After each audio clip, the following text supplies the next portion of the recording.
Shelter is the jaw-dropping debut novel from Jung Yun.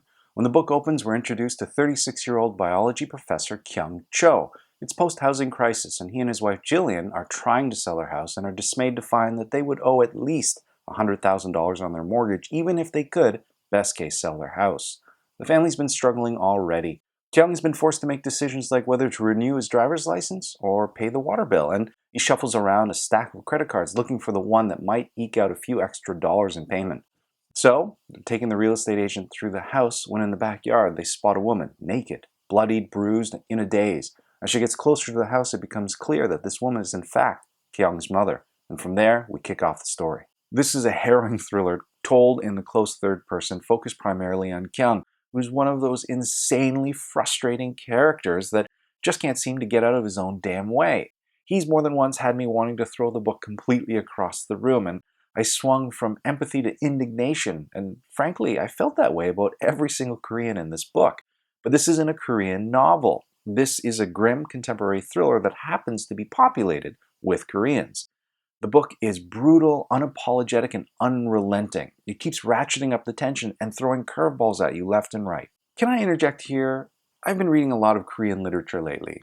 Obviously, I finished Shelter, and I'm halfway through Han Kang's Human Acts, and it's also unrelentingly grim. There's so much physical violence, and it seems so at odds with Korean music. I mean, clearly, K-pop is a thing. It warrants its own category in Spotify. But it's all happiness, girl bands, and asexual singers. I mean, look at this guy. The only thing he beats his wife is to the makeup counter at Sephora. I find it interesting, the aspects of Korean culture that get imported to us here in the West. Anyway, Jung Yun here is exploring cultural, generational, and economic tensions. Kyung is trying, but failing utterly to provide for his family. Add to that the additional pressures of being a dutiful second-generation Korean son. Kyung is navigating the shambles of his life as well as the promise he has failed to deliver on as a son of immigrant parents. He's supposed to build on their sacrifices, to build a life better than theirs, and he has failed to do that.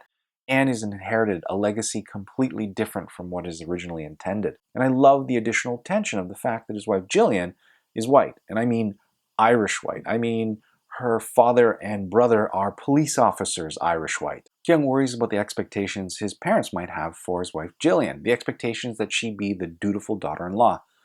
Same, my wife is Dutch-German, and I was a little surprised that we had to figure all this out ourselves, especially considering how adoptive of Western traditions my family normally is, and yet my mom still wanted her to play the role of the dutiful daughter-in-law at family gatherings.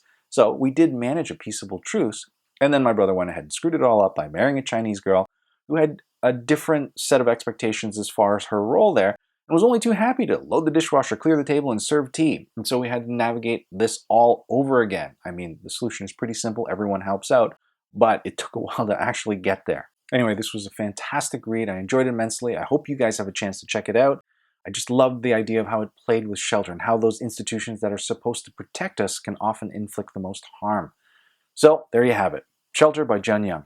Anyway, I hope you guys have a great reading week. What are you guys reading lately? Let me know in the comments below. Otherwise, we'll talk to you later. Bye.